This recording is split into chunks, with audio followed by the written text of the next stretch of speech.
Olá, gente. Bom dia para vocês. Vamos para a nossa segunda aula da semana, né? Nós já começamos o segundo semestre, né? Estamos aqui agora com a nossa continuidade. Vamos dar continuação. Hoje nós teremos duas aulas, né? Essa é a primeira. Então, nós vamos para a nossa aula. Nós tivemos uma aula anteontem, né? E o nosso tema pós-modernismo. Nós temos uma previsão de 6 aulas para esse tema. Então, nesse tema pós-modernismo, nós iremos estudar, estamos estudando o projeto literário dos movimentos pós-modernistas. Aí nós vamos falar do concretismo, tropicalismo e poesia marginal e mais algumas coisas, né? Poema prático, poema processo, né? E nós temos também, principais autores do período, é uma coisa assim bem vaga, porque são bastante autores, né? Vamos passar por alguns. Nós vamos também tratar de literatura comparada, né? Diálogo com outros períodos literários, diálogos de autores pós-modernistas com autores anteriores, né? Isso nós até já começaremos nesta aula, né? E, gente, os objetivos da nossa aula: conhecer as características e propostas da literatura pós-modernista, identificar o papel do movimento nas manifestações artísticas. Né? Esse tema está no nosso livro, né, da página 569 a 592, e nós temos esse capítulo colocado aqui para vocês, né, no mapa. E a gente vai seguir sumário, a gente vai fazer um link com a aula de anteontem, né, a aula anterior, que nós começamos o pós-modernismo, e depois nós vamos dar sequência, vamos estudar um pouquinho, vamos rever o que nós passamos na aula anterior, e depois nós vamos entrar em concretismo, os autores de obra, leitura de alguns textos, ver alguma questão de prova, né, para a gente ver com atenção esse tema. Gente, bom, pessoal, então, vamos fazer aqui um repasse da aula anterior, da aula de anteontem, para a gente retomar o tema, ok? Então, nós vimos que, na linha do tempo, nós estamos, em princípio, de 1960 em diante, mas, na verdade, até um pouco antes, de 1950, nós veremos depois que 52, 56 já começam as primeiras manifestações da poesia pós-moderna, né? Mas, de qualquer forma, isso aqui nos dá uma visão, né, temporal do que nós já estudamos. Nós viemos da segunda fase do modernismo, que começou em 1930 e foi até 1945, didaticamente, né? E aqui nós temos a terceira fase do modernismo, que, na verdade, também já é pós-modernismo, porque esses autores que nós estudamos na terceira fase, eles também são autores pós-modernistas, autores contemporâneos, né, que vão dar sequência a esse trabalho, ok? Bom, nós comentamos também que o contexto histórico do qual surgiu o pós-modernismo é de uma sociedade fragmentada com várias identidades, né? Então, o desenvolvimento tecnológico, né, da segunda metade do século XX, que prevalece até hoje, né, a todo vapor, né, apresenta várias identidades, né, na área cultural. As relações são descartadas, tudo é passageiro, tudo é rápido, né, tudo acontece muito rapidamente, tudo é efêmero, né? E nós temos com isso a ruptura com os meios tradicionais, né? Então, o que é isso? As formas como a arte era feita e divulgada em tempos anteriores, agora é muito diferente. Nós vemos nos nossos dias isso é muito mais, né? Isso é muito mais observado, essa ruptura, né? Como a arte trafega, né? Exemplo que nós temos da nossa tecnologia, que faz com que qualquer obra artística ela seja divulgada muito rapidamente, né? E já abrindo mão dos meios tradicionais. A explosão da informação que nós temos hoje, né, e que tudo isso começou na segunda metade do século XX, né, faz com que as coisas aconteçam de forma diferente, né? Uma enorme aceleração do desenvolvimento tecnológico também é uma coisa que começou aqui na segunda metade do século XX e hoje está muito mais, é uma coisa que nós estamos vivendo na pele, né? o mundo parece menor e o tempo passa mais rápido. É tudo que nós estamos vivendo hoje. Cultura de massas e culturas marginais. Cultura de massas significa que a população, de uma maneira geral, toda ela tem acesso às manifestações artísticas, e as culturas marginais são aquelas culturas que estavam fora, né, do alcance da mídia, que não tinham prestígio, não tinham divulgação. Agora, essas culturas passam a vir à tona, a ser protagonistas também, né? Esse é o contexto histórico. E nós vimos também que, quando nós falamos em pós-modernismo, nós podemos dizer também pós-modernidade, literatura contemporânea, movimento pós-industrial, são nomenclaturas, porque ainda não está definida uma nomenclatura definitiva, né? Então, o importante é que nós estamos vivendo um momento, o pós-modernismo, a pós-modernidade, a literatura contemporânea, a arte contemporânea, é algo que nós estamos vivendo agora. E por isso ainda vai ser definida, ainda vai ser estudada, né? Essa literatura, essa fase vai ser estudada, mas é a literatura dos dias atuais. Quando começou, não há consenso, né? Ela, digamos assim, ganhou força, essa cultura, na segunda metade do século XX, mas não tem uma data de início. Algumas tendências, como o concretismo, por exemplo, nós vamos conseguir estabelecer um início formal, né? Mas a cultura em si, o pós-modernismo em si, não tem uma data definida, né, de começo. Convivência, o que nós temos de importante no pós-modernismo, de bastante saliente? A convivência de tendências, técnicas, temas e estilos dos mais diversificados. E isso aí significa também que a arte pós-modernista, ela traz influência, né? Ela traz características das mais diversas escolas anteriores, incluindo as vanguardas.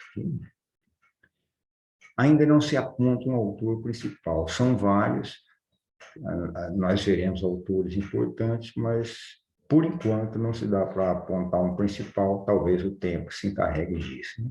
E como que essas questões aparecem no Enem? Nós comentamos também que o Enem ele tem primado por uma interpretação, né, por questões interpretativas do que é produzido contemporaneamente. Muitas vezes as questões que aparecem no Enem, e são vários casos, não faz referência a uma arte pós-moderna, não traz, digamos assim, um apontamento para o que é arte contemporânea. Traz, na verdade, a arte contemporânea, traz um poema contemporâneo e o tratamento que é dado para essas questões é um tratamento interpretativo. Nós devemos interpretar o poema que nós lemos e resolver a questão de prova, ok?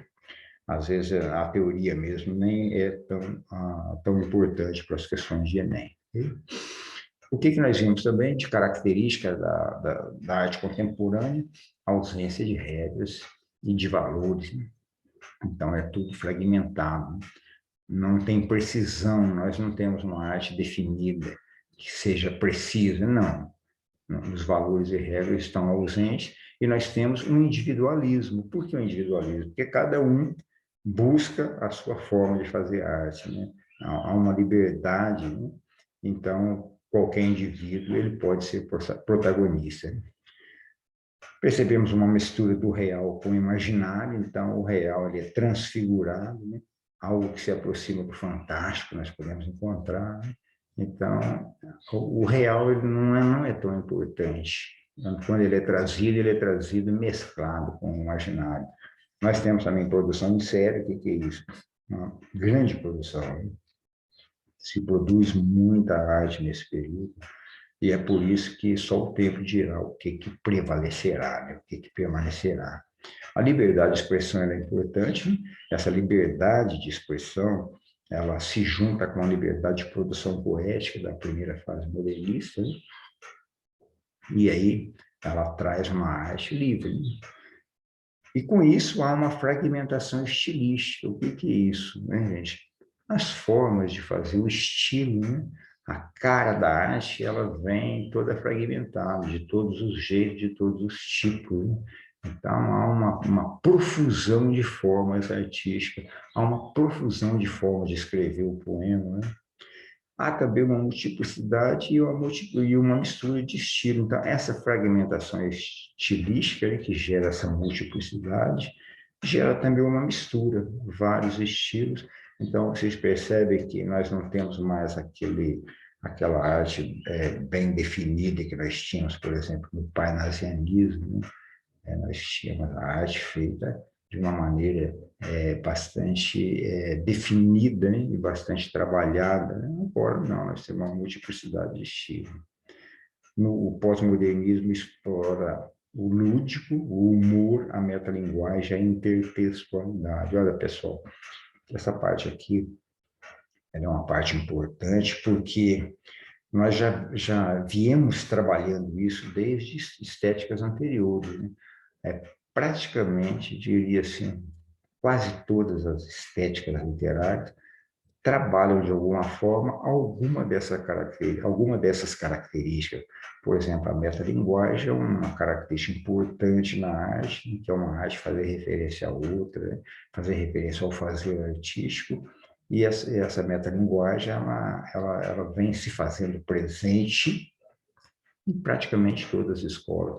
Por que eu pontuo para nós como importante? Porque são características presentes em todas as os estilos, se não em todos, em quase todos, em muitos autores. Se a metalinguagem, o humor e a intertextualidade está presente em diversas escolas literárias e em diversos autores, significa que são características intrínsecas da arte, né, que acompanha a arte ao longo do tempo. Então, eu gosto muito de pontuar com vocês essas características. O humor, vocês viram que o humor foi muito forte na primeira geração modernista, a metalinguagem muito forte na terceira geração e lá no parnasianismo, mas em todas aparece, ok? A intertextualidade, nós vamos tratar dela hoje com mais atenção, e o lúdico também é uma forma de trabalhar que vem prevalecendo, ok? Bom, em resumo, pessoal, o que nós podemos falar da arte pós-moderna? Mas, afinal de contas, diante de tanta coisa, o que é o pós-modernismo? A arte pós-moderna ou a arte contemporânea é fundamentalmente eclética, é híbrida, né? Eclética significa se apresenta de várias formas, várias caras, é híbrida, há uma mistura muito grande e sem estruturas hierárquicas. Ela não tem o mais e nem o menos importante, né? Tudo é válido na arte contemporânea.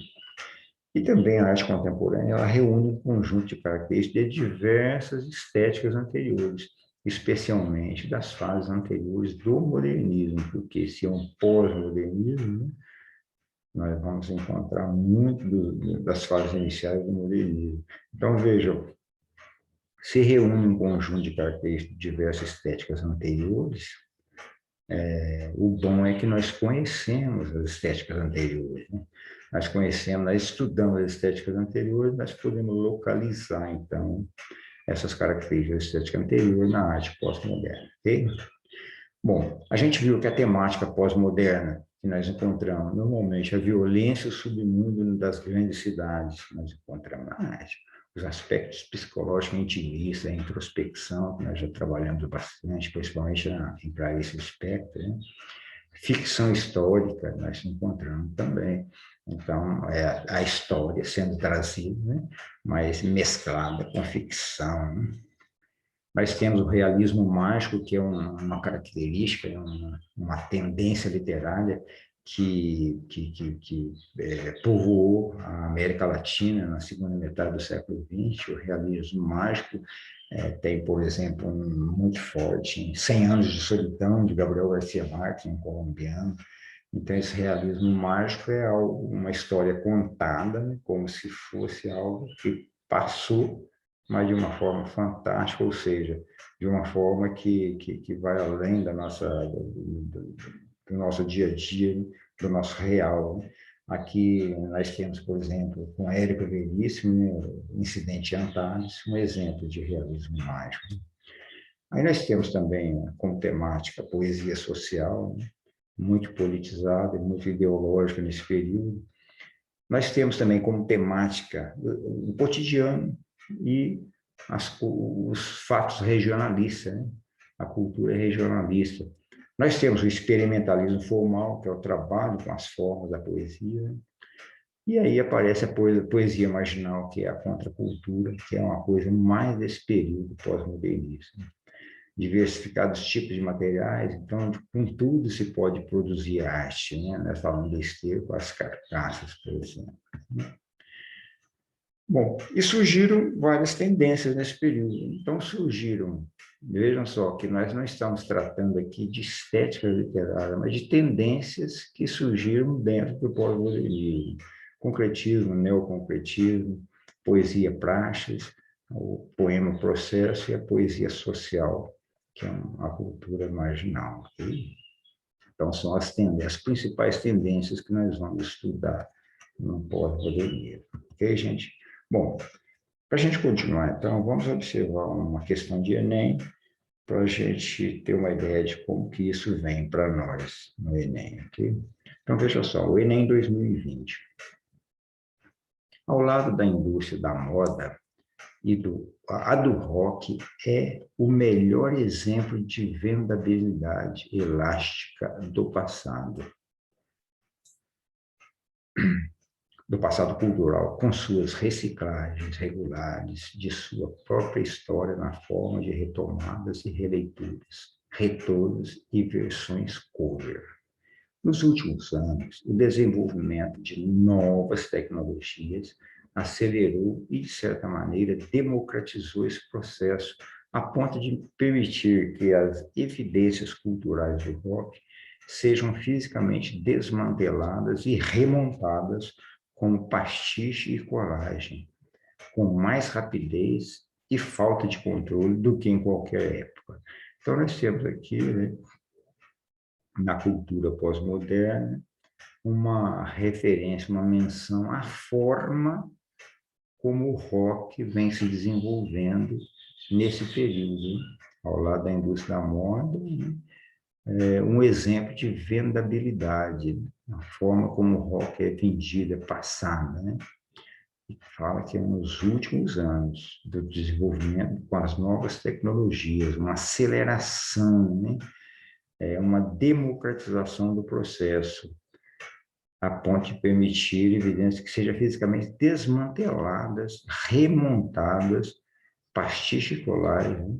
Inclusive saindo do controle do que se tinha em qualquer época. Então, estou falando aqui exatamente o que nós temos no pós-modernismo, ok?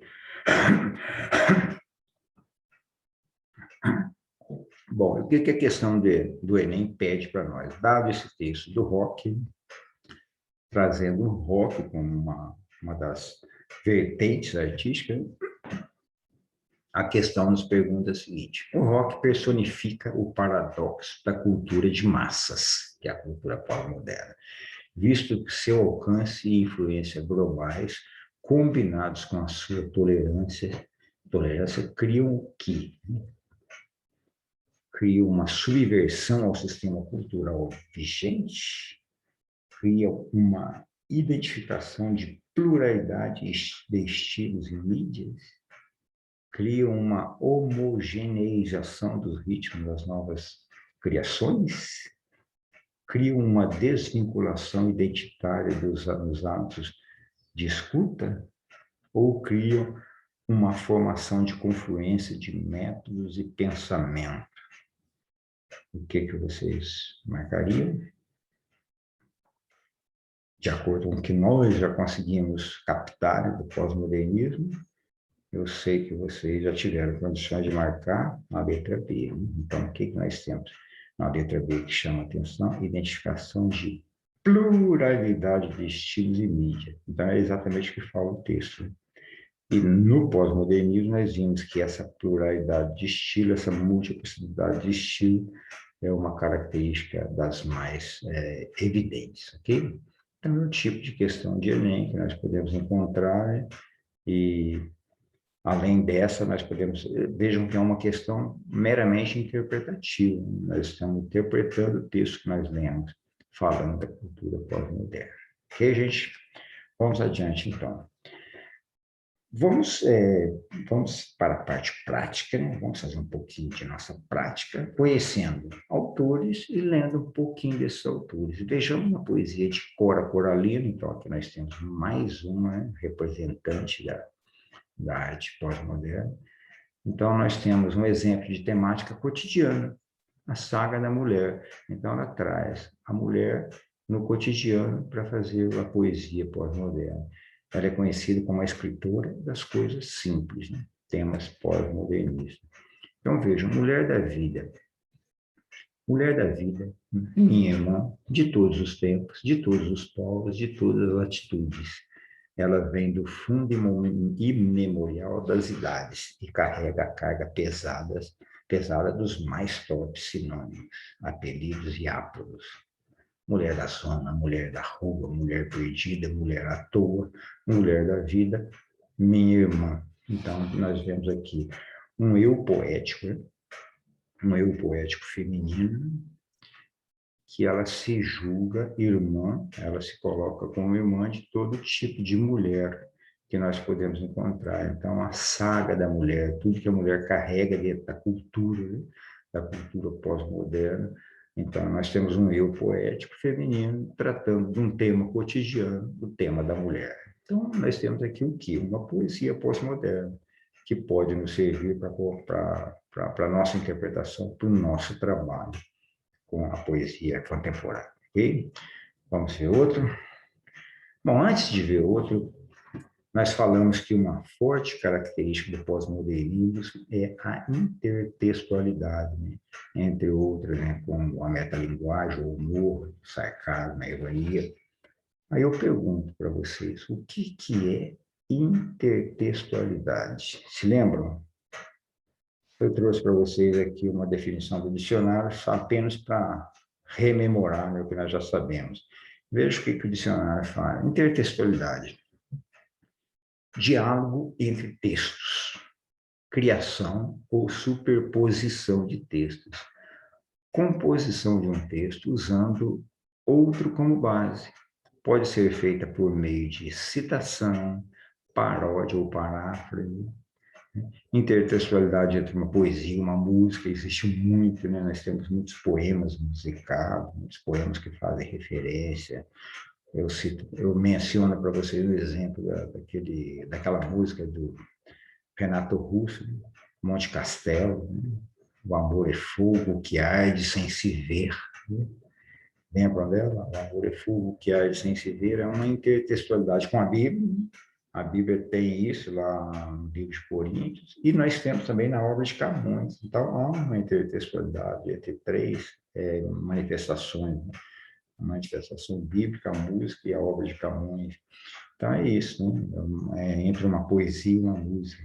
Na literatura, mistura de textos ou parte de textos já existentes anteriormente, compostos por um ou vários autores que resultam num novo texto, né? Então, nós trabalhamos muito isso, né? Na última prova que nós tivemos, acho que foi na quarta ou a cinco, na cinco que nós trabalhamos a intertextualidade entre poemas românticos e poemas modernistas, né? Do Cassimiro de Abreu, né? Oh, que saudade que eu tenho da aurora da minha vida, né? Então, tá. Isso é intertextualidade, é um texto fazendo menção a outra, trazendo outro texto que já foi produzido anteriormente através de uma citação ou de uma paródia ou paráfrase. Já que a intertextualidade é uma forte característica do pós-modernismo, vamos checar alguma coisa dessa intertextualidade. Eu digo para você, minha gente, que a nossa habilidade, né, o nosso treinamento de encontrar intertextualidade em alguma obra é fundamental, porque faz parte da nossa bagagem, né? Se nós temos uma bagagem literária, nós temos condições de olhar um texto e relacioná-lo com textos anteriores. Por que eu falo da nossa bagagem? Porque para que nós detectemos a intertextualidade, nós devemos ter uma bagagem, nós precisamos conhecer algum texto. Veja, por exemplo, o poema de Adélia Prado, com licença poética. Quando nasceu um anjo esbelto, desses que tocam trombeta, anunciou, vai carregar bandeira. Cargo muito pesado para a mulher, esta espécie ainda envergonhada. Aceito o subterfúgio que me cabe, sem precisar mentir. Ora sim, ora não, creio em parto sem dor, mas o que sinto escrevo, cumpro a cena. Vai ser coxo na vida é maldição para homem, mulher é desdobrável, eu sou. Então, nós percebemos que a autora Adélia Prado, através do seu agente poético, né, traz aqui o tema da mulher. Mas quando nós lemos esse, eu trouxe ele na aula passada, né, na aula de anteontem, eu já mencionei para vocês, quando nós lemos, se nós temos uma bagagem literária, nós já detectamos um intertexto aqui, uma intertextualidade.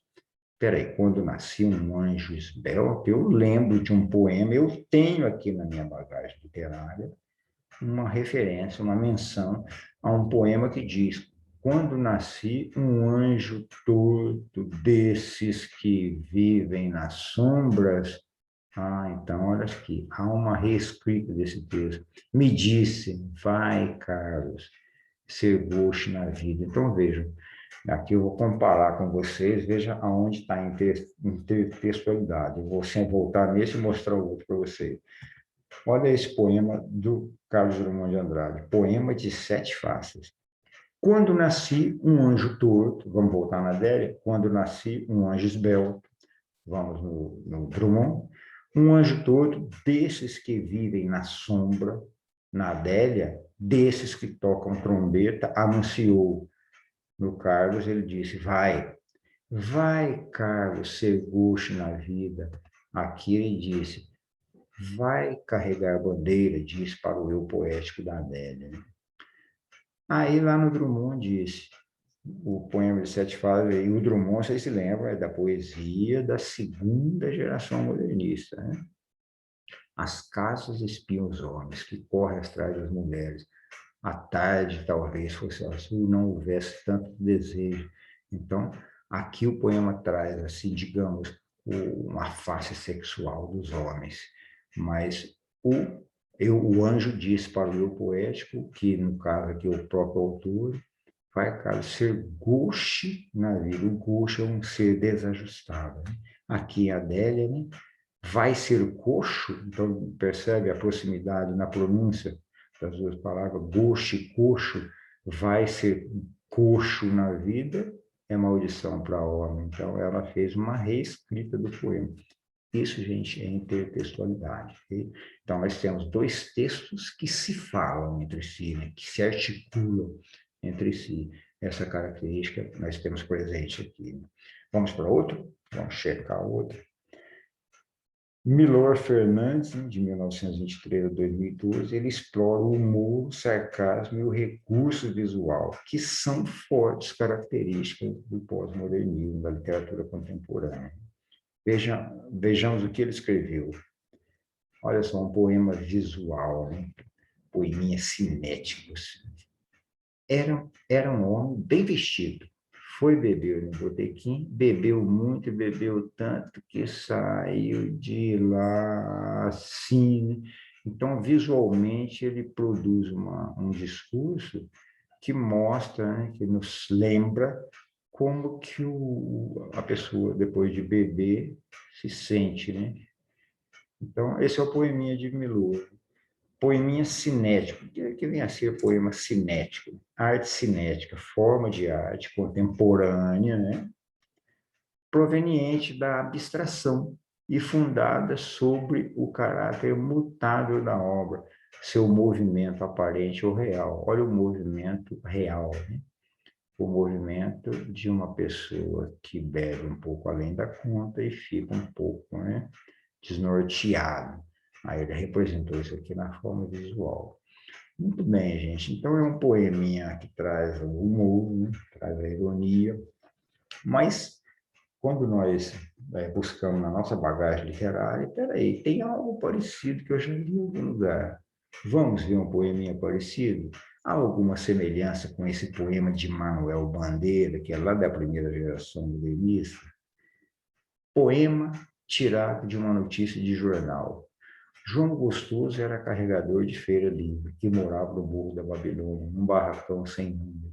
Uma noite ele chegou no bar 20 de novembro, bebeu, cantou, dançou, depois se atirou na Lagoa Rodrigo de Freitas e morreu afogado.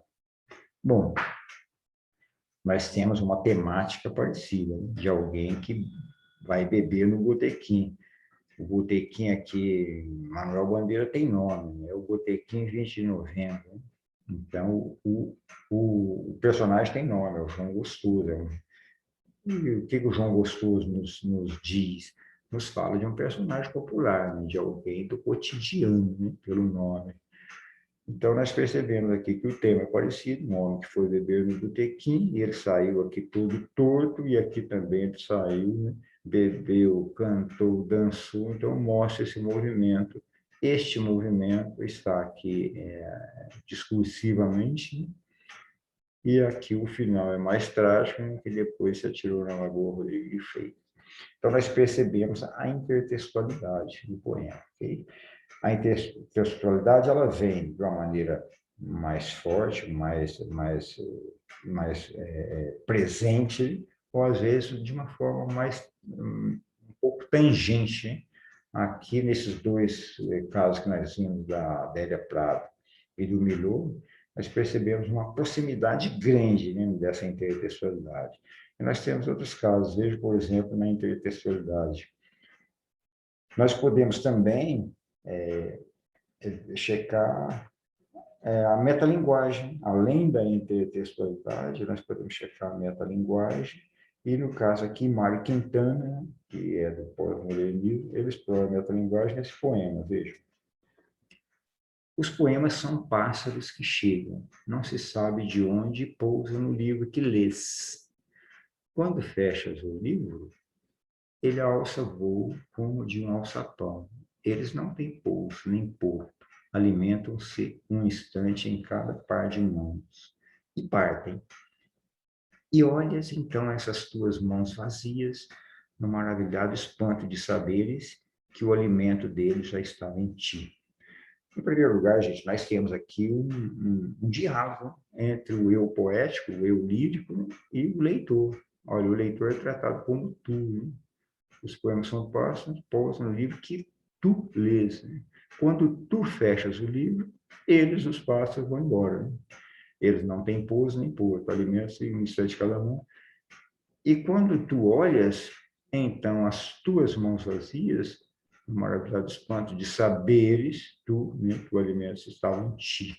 Então, nós percebemos uma intertextual, ou melhor, um diálogo com o leitor, um diálogo do eu poético com o leitor, e percebemos também a metalinguagem, porque, olha, o título já traz para nós a metalinguagem, os poemas, e fala sobre o poema, né?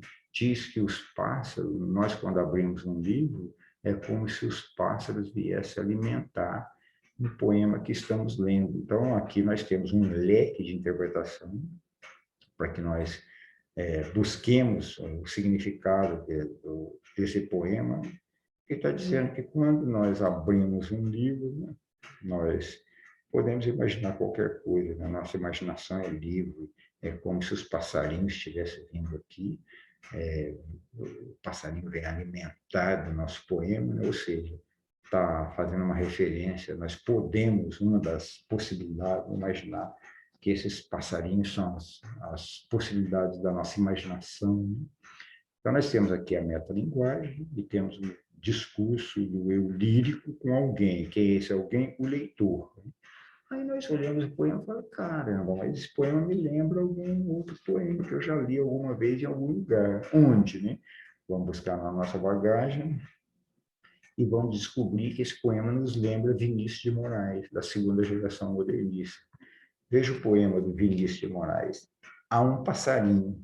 Olha só, se o poema aqui de Mário Quintana ele fala de pássaros, o poema de Vinícius de Moraes, há um passarinho. Para que vieste na minha janela meter o nariz? Se for por um verso, não sou mais poeta, ando tão feliz. Se é por uma prosa, não sou Anchieta, nem venho de Assis. Deixa-te de história, some-te daqui. Então, aqui nós temos também um eu poético conversando, dialogando agora com quem? Com o leitor? Não, com o passarinho. Percebe que a intertextualidade está também no discurso. Esse discurso que o eu poético trava com alguém dentro do poema, a linguagem discursiva, em segunda pessoa. Bom, lá naquele poema, o passarinho é a imaginação, né? E aqui neste poema, o que nós percebemos? Nós percebemos que o eu poético de Vinícius de Moraes, ele considera que o poeta ele só consegue produzir quando ele está triste, né? A tristeza é que faz o poeta produzir poesia, né? Aí o passarinho apareceu na janela. Será que o passarinho está querendo me inspirar algum verso? Não, eu não sou mais poeta, eu agora estou feliz. Se eu não estou mais triste, eu não sou poeta porque não tenho como produzir. E quando ele faz referência, não sou Anchieta nem vem de Assis, nós temos aqui uma outra intertextualidade, uma obra de São Francisco de Assis, né? Nós temos referências históricas que o padre Anchieta, que também era um literário, né? Ele tinha o costume de conversar com os pássaros. E São Francisco de Assis, nós temos referências históricas também que nos contam que São Francisco de Assis pregava para os pássaros, ele conversava com os pássaros. Então, passarinho, não vem aqui, porque se você veio me trazer um verso, não adianta, eu estou feliz, não sou mais poeta. Se você vem para conversar, eu não sou o padre Anchieta que conversa com passarinho, e nem sou o São Francisco de Assis que também conversa com passarinho. Deixa de história, some daqui. Percebe a intertextualidade lá com o Mário Quintana? Bom, e se nós buscamos na nossa bagagem, nós até encontramos outras coisas que eu não vou colocar aqui para vocês, mas, por exemplo, a Cecília Meirelles, que também é da segunda geração, ela tem um poema que chama Motivo, que vocês conheceram, trabalharam com ele nas provas. O poema Motivo de Cecília Meirelles, ele fala assim, que eu não estou alegre nem triste, eu sou poeta, né? No poema de Cecília, o poeta não precisa estar alegre nem triste, ele é poeta. Eu não estou alegre nem triste, eu sou poeta. Então, a Cecília Meirelles, contemporânea de Vinícius de Moraes, o eu poético dela não precisa estar triste para ser poeta. Então, há uma intertextualidade com Cecília Meirelles também, que nós podemos lembrar. Ok? Bom, gente, eu acho que para essa aula é isso, né? Nós podemos ficar por aqui. Daqui a pouco a gente vai para a segunda aula de hoje. Aí nós vamos avançar um pouquinho mais, vamos entrar no concretismo. Assim nós vamos adquirindo, né, essas informações sobre a poesia pós-moderna, sobre a cultura pós-moderna, que é o que nós vamos tratar de agora para frente, ok? Então, vamos para um intervalo, né?